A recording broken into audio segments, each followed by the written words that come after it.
Good afternoon, everybody, and welcome to our next ENS Africa CPD Masterclass. For those who don't know me, my name is Jessica Blumenthal. I'm a director in the Banking and Finance Department at ENS Africa. Ordinarily, I'm sitting in Cape Town, either in my home office or in my office in the city. But today, this is a recorded introduction, and I'm sitting in Mauritius, where I'm currently working from our Port Louis office.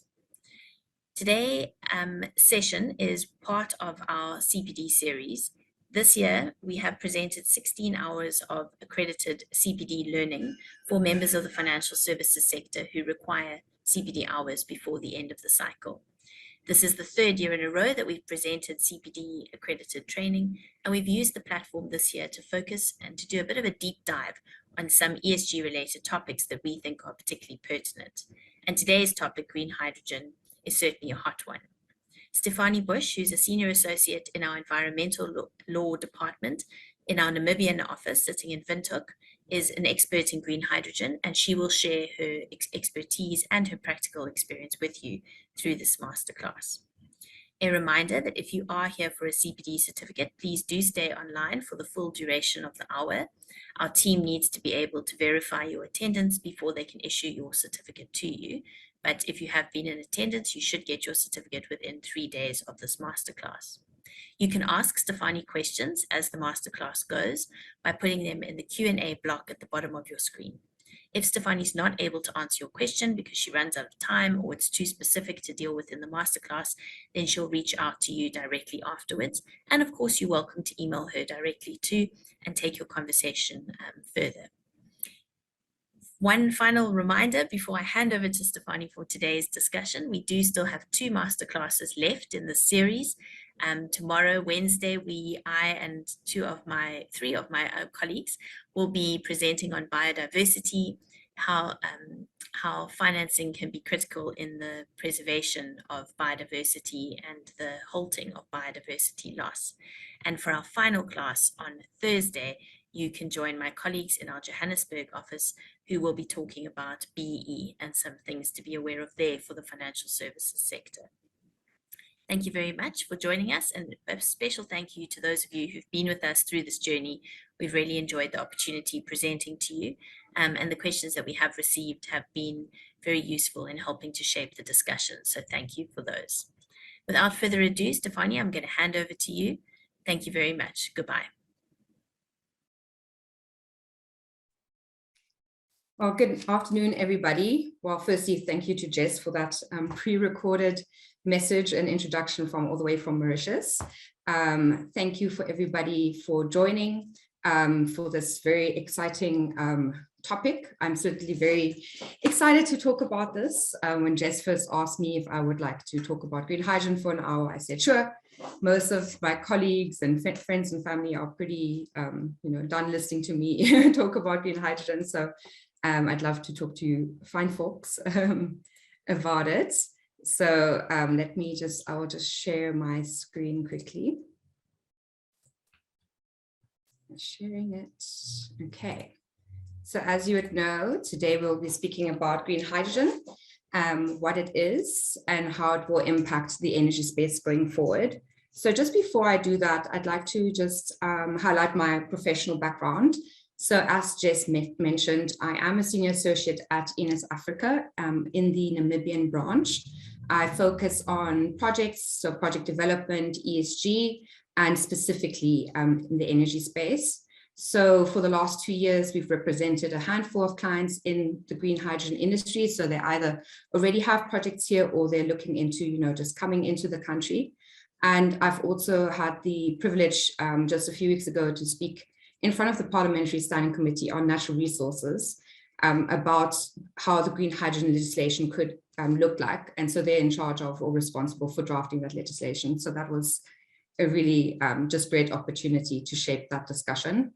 The other background, my more educational background, is that I'm currently finalizing my master's in energy law with the North Sea Energy Law Partnership. So that is a course, a master's offered by the universities of Aberdeen, Oslo, Copenhagen, and Groningen. So through that, I've been able to travel to all of those locations for always 2 weeks at a time and just gain like great experiences not only in the renewable energy space, but also in the oil and gas space.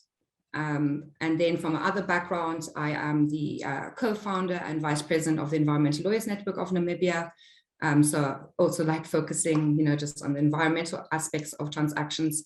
And then I am the regional lead for Southern Africa for Women in Renewable Energy, which is a Canadian organization which seeks to just empower women in the renewable energy space. So having dealt with that, just a quick roadmap of our discussion today. So firstly, I'll deal with just what is green hydrogen, then move on to a case study from the Namibian space, and then look at some the financing of green hydrogen projects and just what are the key issues to be looked at there.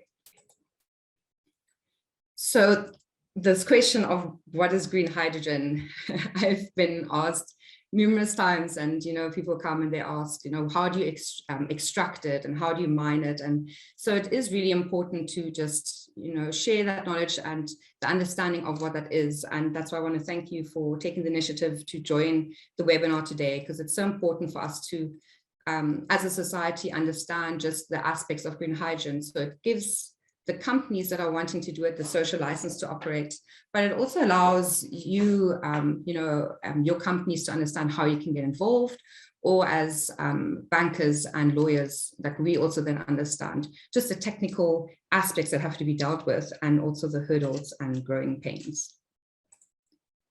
So just from the basics of green hydrogen, and this is very important, is that green hydrogen itself is not an energy source. So it's not natural gas or nuclear. It is actually an energy carrier or a vector. So it stores, hydrogen gives ability to store and transport energy from one place to another. And so in the green hydrogen space with renewable energy, it addresses the intermittency of renewable energy sources, because you're able to store the energy in the hydrogen as a vector. And there is the hydrogen color spectrum. So that's, most of us would have heard, about all the different colors.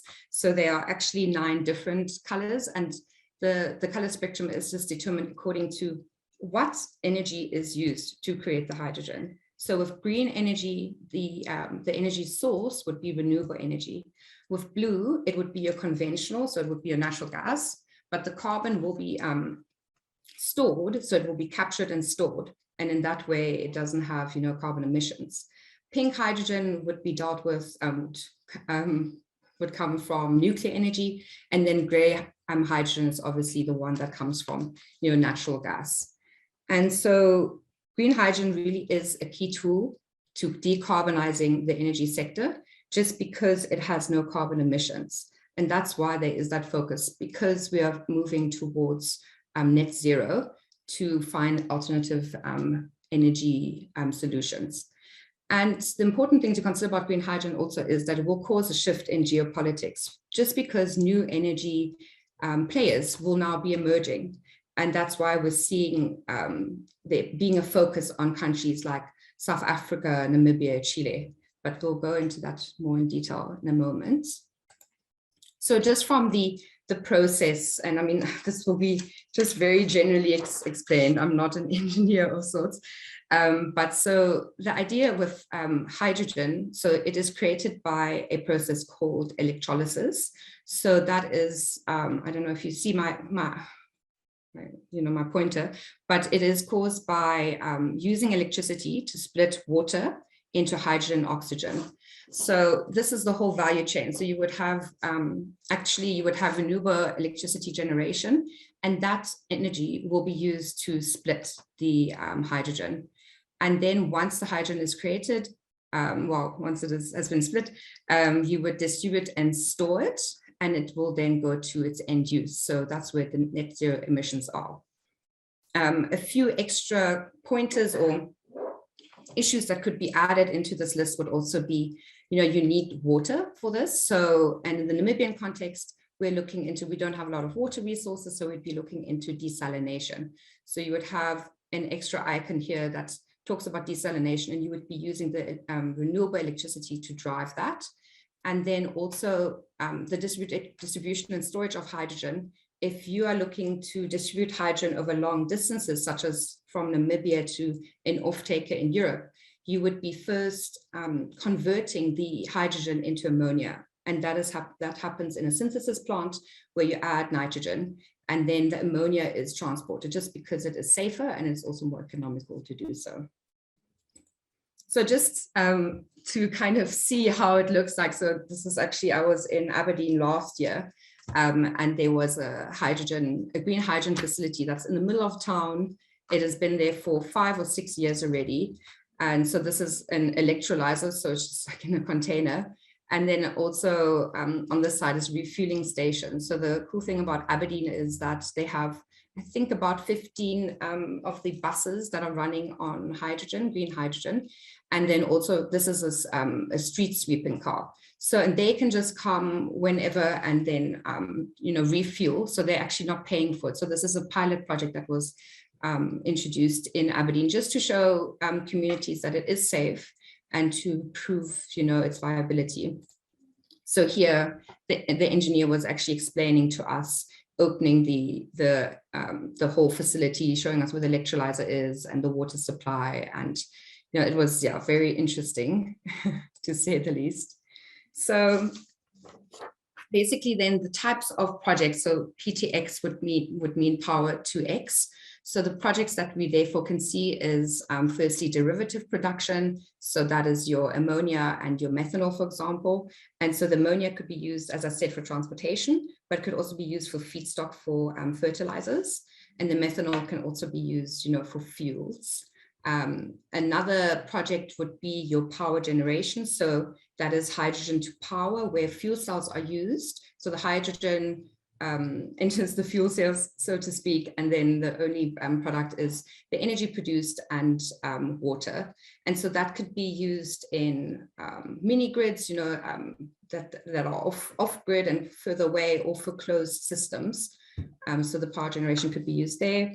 Then we're also seeing that there's an interest to use hydrogen, obviously, for e-fuels. So that is just using it as hydrogen itself, or as e-kerosene, or for methanol or ammonia. And then industrial application, the hydrogen could be used for high-grade industrial heat, or to use hydrogen as a feedstock to produce green steel. And then lastly, the related kind of industry is that with all of this, there would be a requirement for equipment to be manufactured.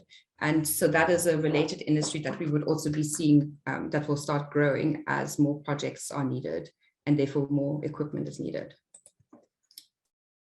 I just thought this slide was also very interesting. So it obviously shows what I was just talking about, that hydrogen can be shipped as a derivative or liquefied as hydrogen and shipped or transported by long distance pipelines. So that's what you're seeing in Europe, where they already have gas pipelines and they're now looking to repurpose it.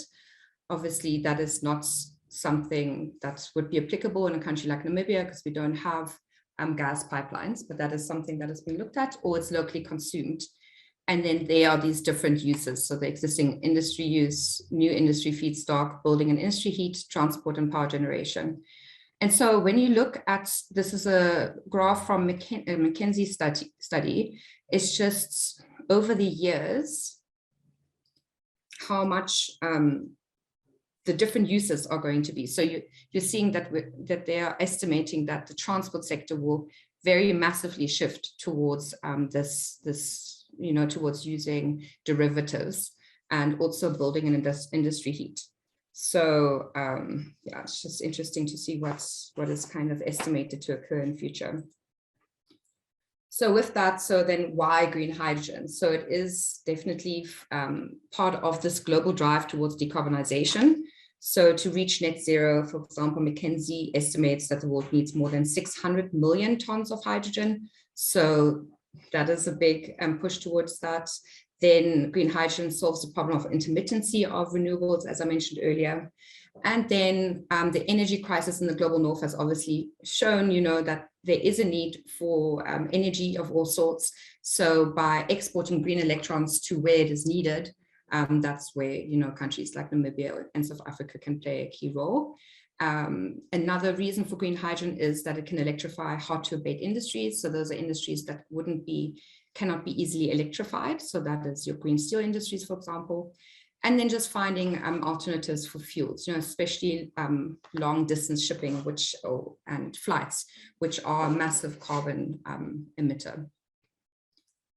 So having just set out just generally, what the green hydrogen is, I thought it would be best to just look at Namibia as a case study, just obviously because that is where I'm practicing. And it kind of has to be considered in the context of as the countries in the global north are looking for massive demand. They have a massive demand, but they don't have enough capacity to create or produce their own green hydrogen. So that might either be because they don't have great renewable energy resources, there might not be enough space, or just if they could do it, it would still not be economical because the energy resource is not that good. So in that search of where they can get their supply from, Namibia has been identified as one of the top places in the world where green hydrogen can be sourced economically. And it was actually interesting. I was at the World Hydrogen Congress in Rotterdam last year.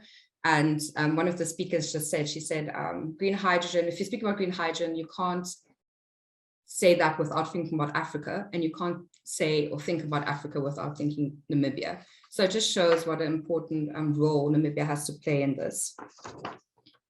And so this is, for example, just one of the maps that's from the International Energy Agency, which indicates where, the hydrogen costs are just most, where the potential for green hydrogen is the best.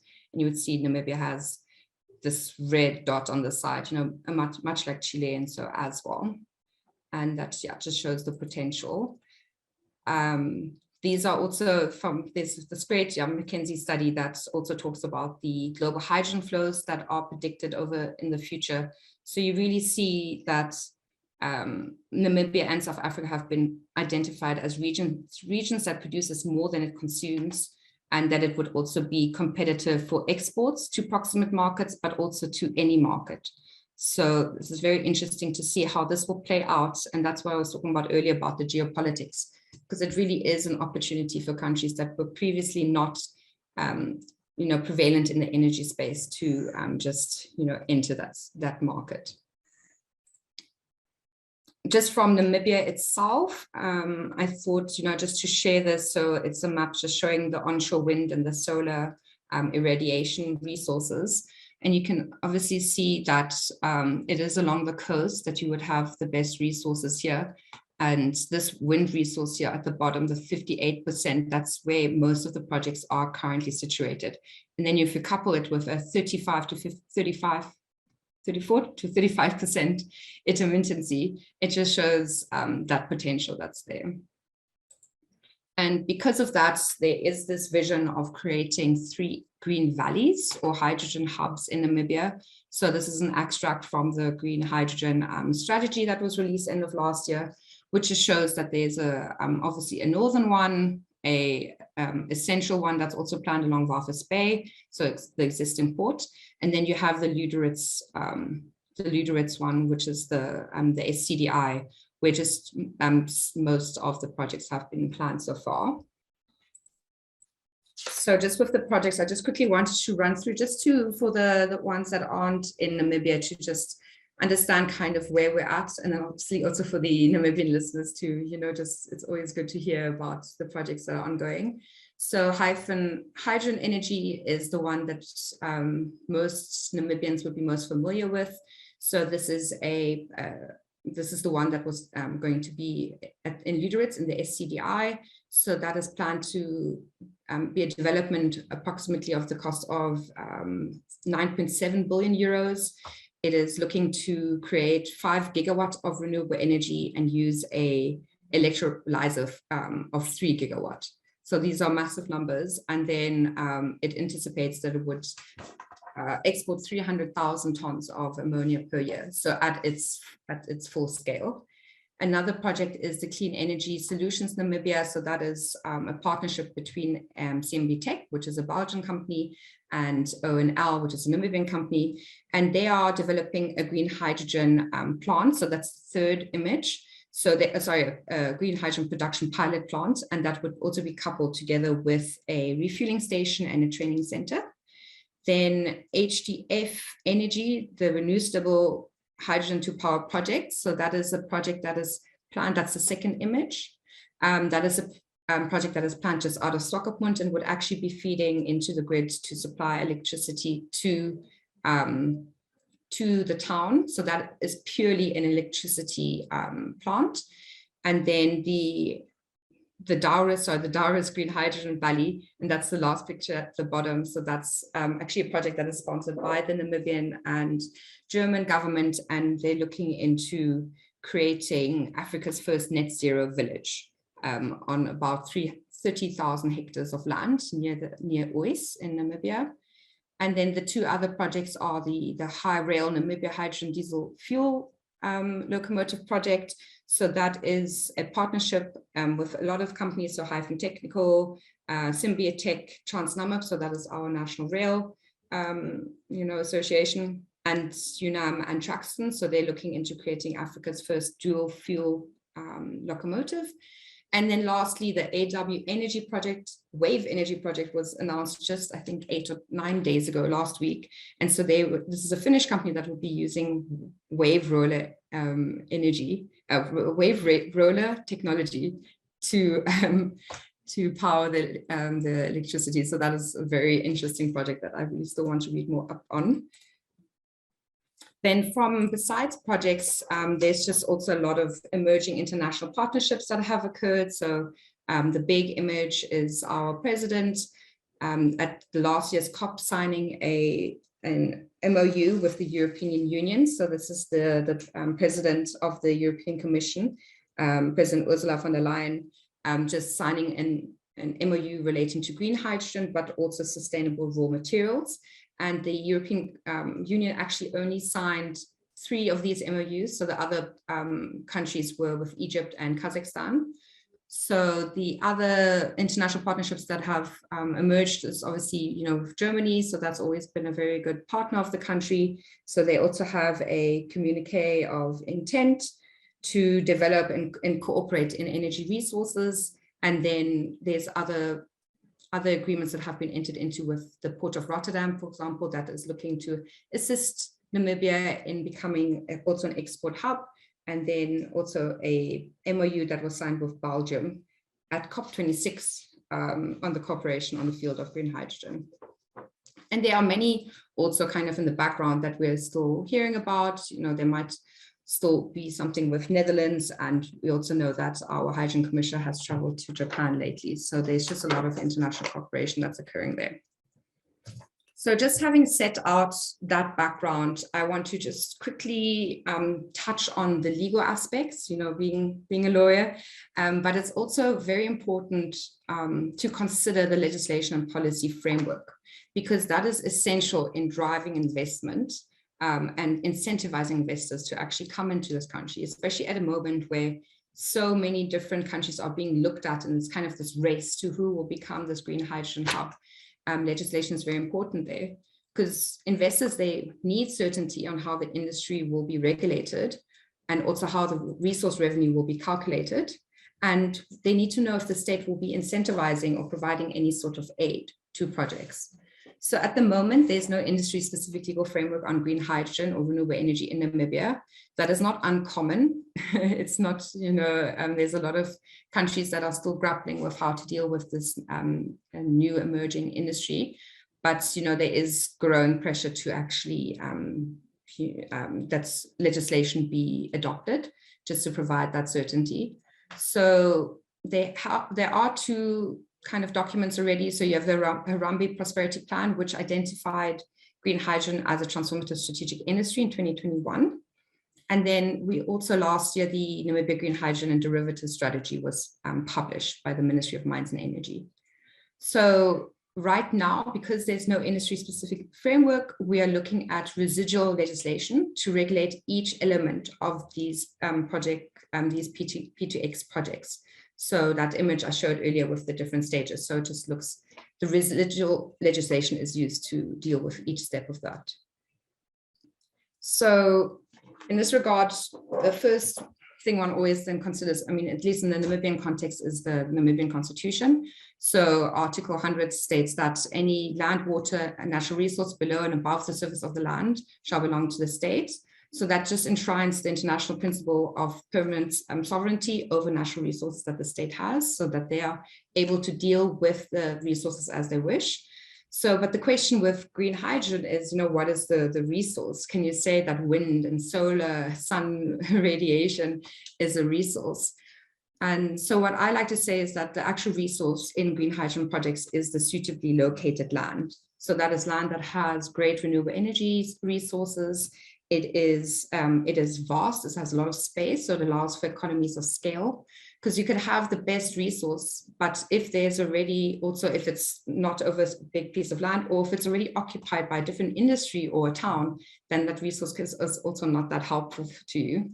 Then the other element that one would look at is that it has near to a water source. So for example, by us, it's along the coast, so we have the water source that's right there with the ocean. And then lastly, it should also be close to an export, to allow for export to the actual countries that would be the off-takers. So in that respect, if the resource is suitably located land, the main thing we always look at first is the legislation relating to land. And in Namibia, that's a bit complicated.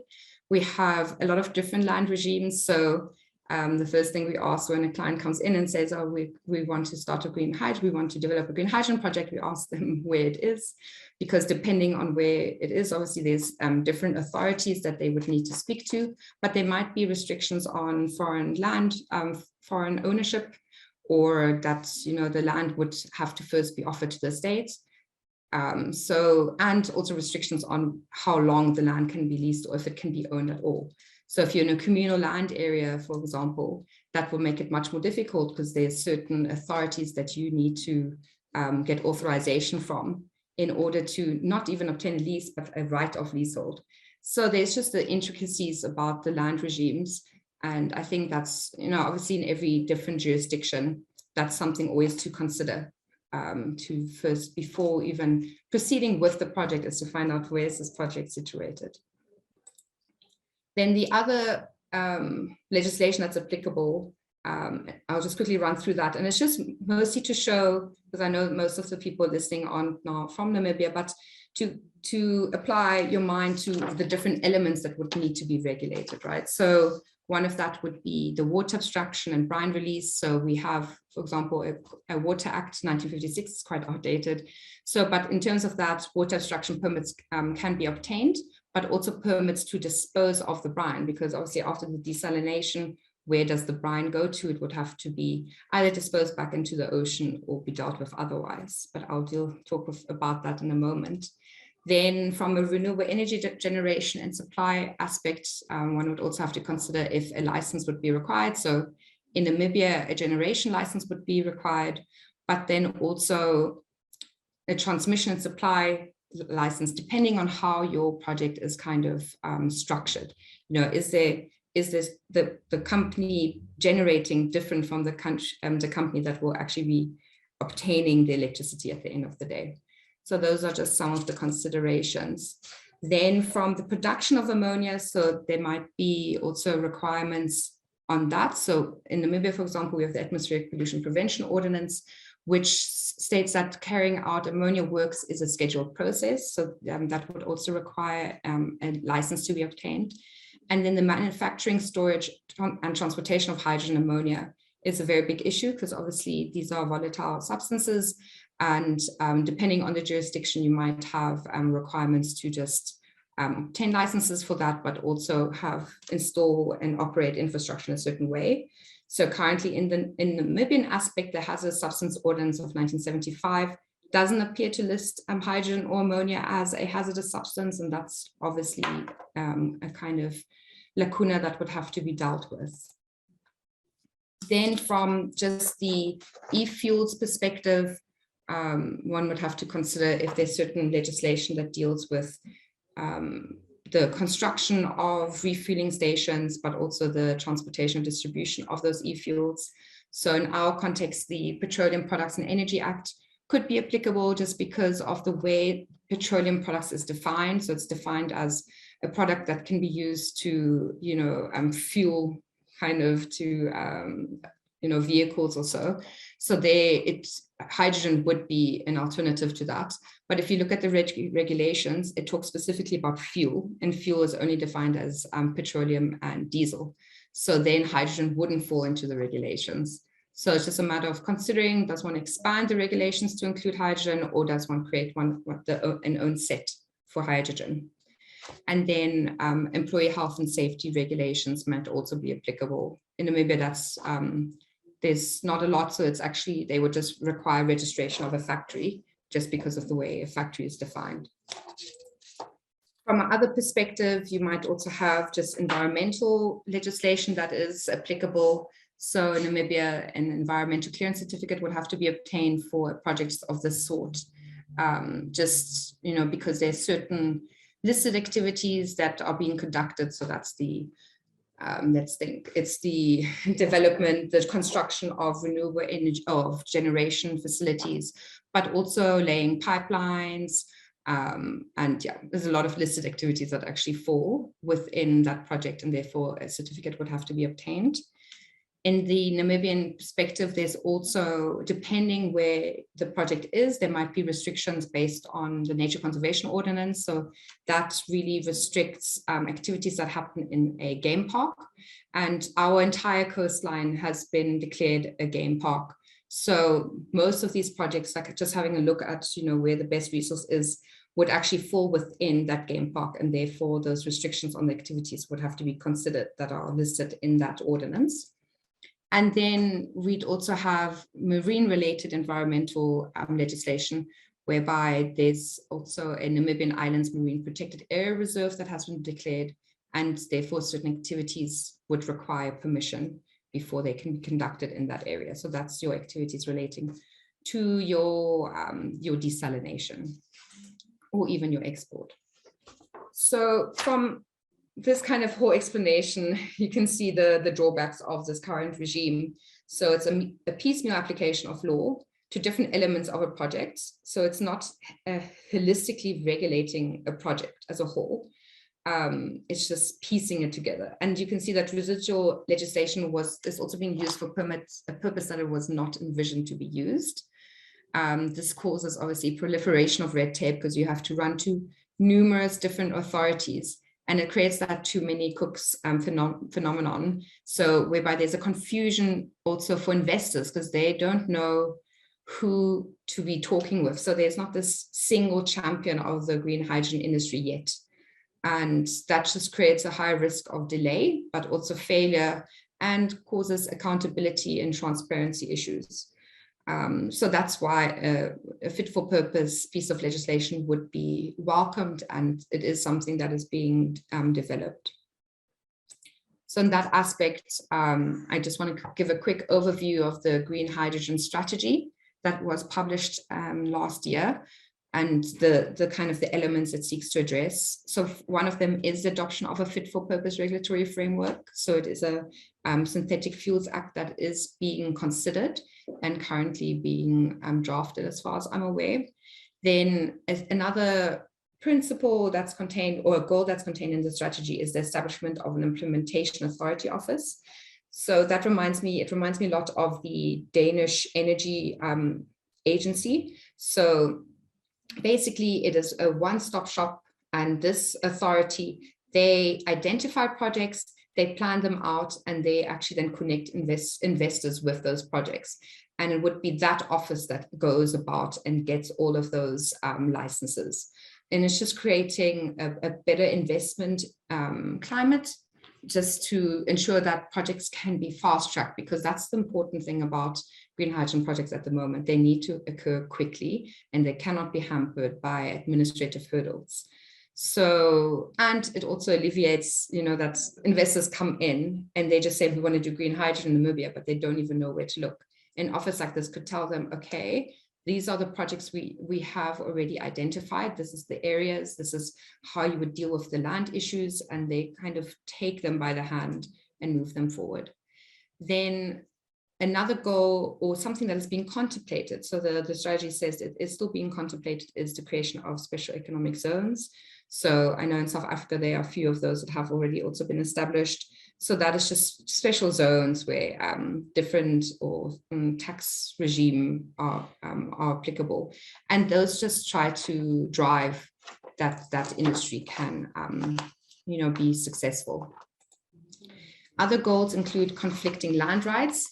That is a very big issue, I'm sure, not just in Namibia, but elsewhere as well, is because where these projects are being identified, there might be land rights already that are existing. So that might be mining licenses or diamond rights, tourism concessions, or just it could be just numerous different conflicting land rights. So that's what we're seeing, for example, in that Luderitz area that I was showing earlier, is because it is a game park, but it is also a diamond restricted area, and you have numerous mining licenses over that as well. So the government in this strategy has indicated that it will look into how to deal with those conflicting land rights. And it will be interesting to see how they go about it. Does that then include reserving that area that no mining licenses can be granted in future? Does it deal with expropriating current mining licenses? It will be very interesting to see what would happen in that regard. Then another goal is local skills and content, which is very important. We need to ensure that locals also benefit, especially because it's a new industry. You want to start and build local skills and an employment base as quickly as possible. So there are already talks here about establishing various training centers. So it's about upskilling people, but also it's about where do you find the people? Like Namibia doesn't have a lot of, the population is obviously not that great. So there might be issues also of just encouraging immigration into the country. And yeah, so local content will also be very important. Do you require certain developers to have a certain amount of locals where they're procuring, or employment, or even local ownership requirements? So that is also to be seen what the policies will come out from that. And then lastly, another goal is something that the government's considering, is whether they would be creating common user infrastructure, and whether that will be state-owned or driven by the private industry. So that relates to your electricity transmission lines, your water pipelines, gas pipelines. You wouldn't want every project to develop that themselves, just because it's firstly not economical for them, but it's also not environmentally sound to have these numerous pieces of infrastructure run across for example, the park. So you'd want to create a common user infrastructure, just much like our current transmission lines, but that would only relate to the projects that are using that infrastructure. So it is to be seen what will occur in that aspect. Okay, so having kind of outlined the Namibian perspective, I thought it would be just good to talk about just the financing of green hydrogen projects, but also just the considerations that also developers themselves will have, and that the legal the legal fraternity should also keep in mind. So there's just some of the risks are obviously risks that would be with any renewable energy project, but they could be regarded as being exacerbated for green hydrogen projects. So the first one is financing that green premium. So obviously green renewable energy is still, or green energy is much more expensive still than your current conventional fuels. So there's the question then, who will finance that gap? So should it be on lending institutions? So what I'm hearing is that there's really this understanding that at the beginning of this, equity would have to come in, but also state and grant funding and concessional debt will be very important. And yeah, it will just remain to be seen, but it does look that there would be a necessity to just have a mixed financing kind of that comes into there to help these projects come off the ground. Then another risk is your country and regulatory risk. So country risk could obviously relate to just, your general questions with any project is, is the country stable? Is it investor friendly? But in relation to green hydrogen, the question would be, you know, is the country committed to having this green hydrogen economy? Is it committed? Does it have the necessary framework in place? And then if it doesn't have the framework in place, does the agreement, or is there any sort of stabilization mechanism in place that in case the project starts now and a few years later there's a different you know, regulatory regime that comes in place, that the regime can be stabilized just to ensure that the project doesn't kind of isn't disadvantaged because of this early entrant kind of, you know, the fact that it was an early entrant into the industry. So that's that regulatory risk also, is to see, you know, what is the type of legislation, what resource revenue and local content will be required of companies going forward. Then the technological risk has two aspects. So it's firstly availability. So what one has to consider is that all of these massive gigawatts we're talking about electrolyzer capacity is just, the technology is still being developed. So I recall being at that Rotterdam conference, and these are the people on the expo floor. I mean, they actually they are working at companies that are producing and manufacturing electrolyzers, and they just were shaking their heads. They're like, where's everybody getting these electrolyzers from? So currently, for example, the International Energy Agency estimates that the global installed electrolysis capacity at the moment is 1.4 gigawatt. So that is worldwide. And for example, with the Hyphen project I was just talking about, they want a 3 gigawatt electrolyzer. So, and the International Energy Agency also estimates that you would require about 700 gigawatts of electrolyzer capacity to reach net zero by 2030. So that just shows that that technology has to develop, and has to develop fast, but also when it has been developed, there won't be much to go for. So it's also availability about where will the manufacturers prefer to actually enter into agreements with. So even if you have the funds and you want to buy a certain equipment, but if they don't have availability to sell to you, then that's another obviously problem for the project. And then relating to technological risk is also the ability of the tech. So will it last as long as it has been promised to last? So that's where your manufacturer's warranties are obviously very important. The other risk, and a very important one, is the revenue risk, and that's the matter of the offtake and demand. So currently, it does really appear that there's kind of this chicken in the egg dilemma that's happening. So there is a need for green hydrogen, but there's nobody producing green hydrogen yet. But the companies that want to produce green hydrogen, the off-takers aren't committing to them yet. So it's really this matter of who takes the first step.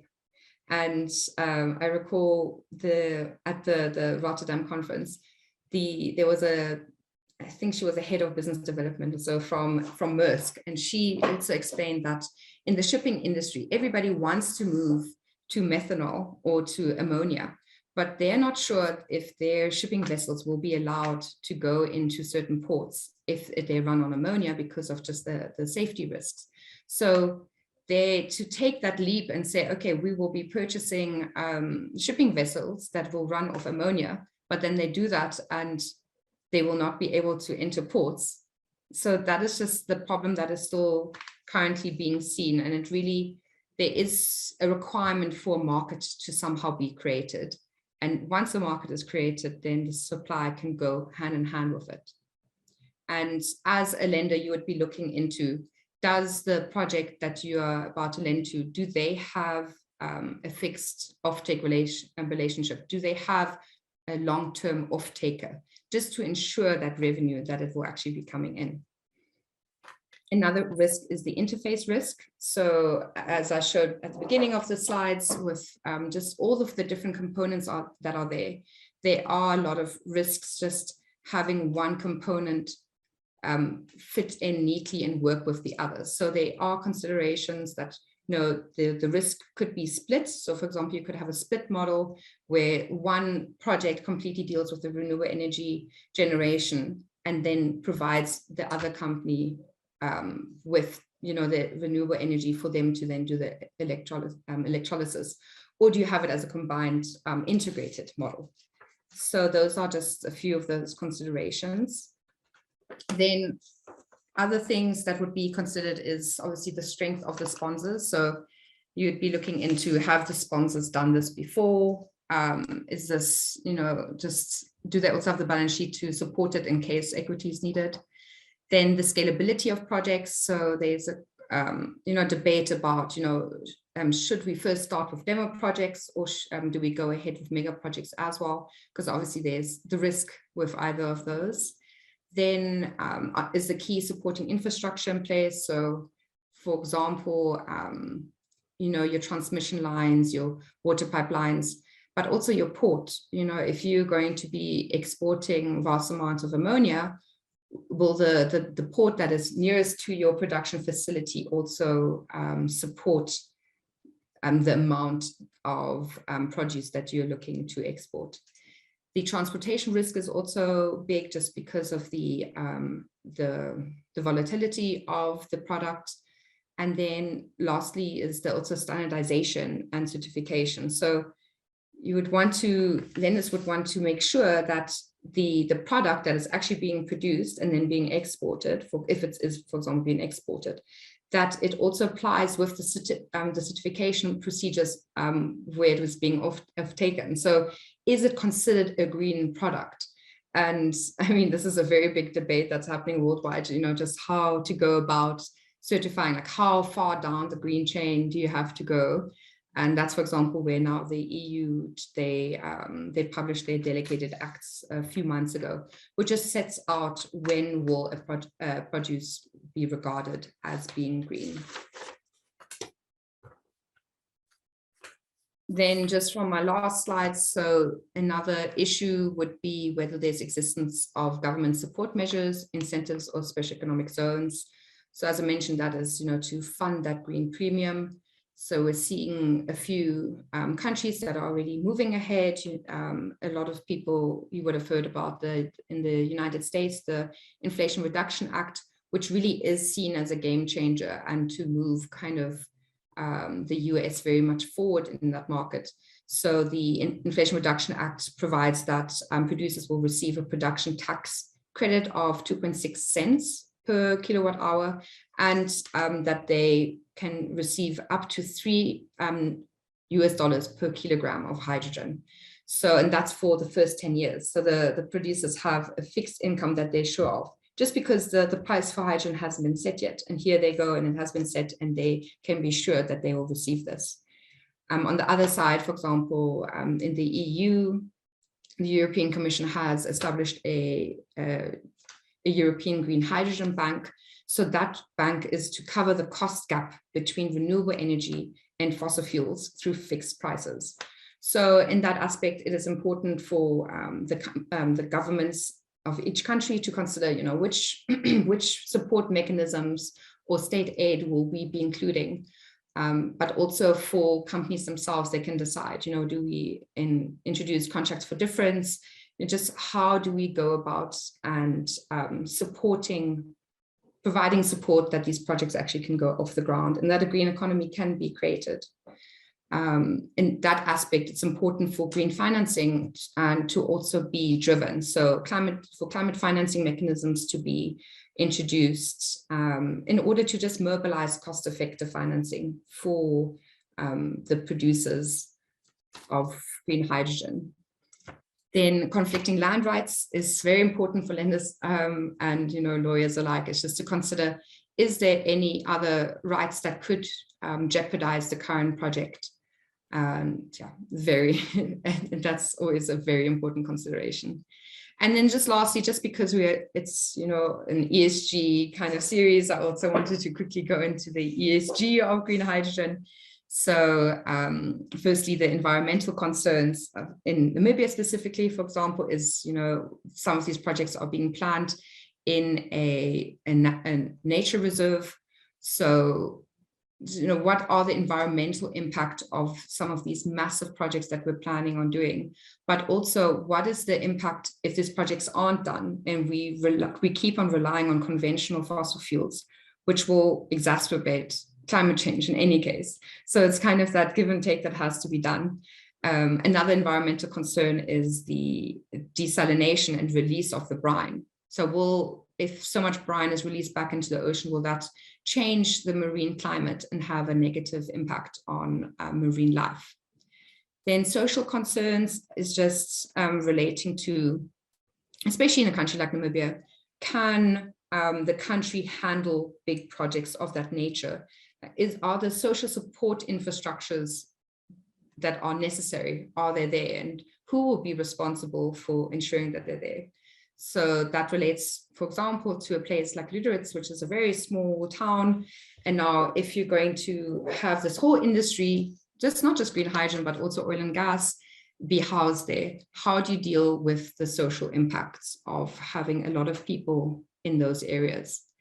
And then lastly is the governance and transparency, which is very important. What will happen with the funds? So just considering, so I know in Namibia, what we are now considering, and which has been established, is a Welwitschia Sovereign Wealth Fund. So this fund so any green hydrogen revenue would be placed into that fund. And it is very much premised on the fund that has been created, for example, in Norway. So where you would see all the revenue that is generated from, for example, oil in Norway, but also green hydrogen in Namibia, would go into that fund, and the fund would invest those monies elsewhere.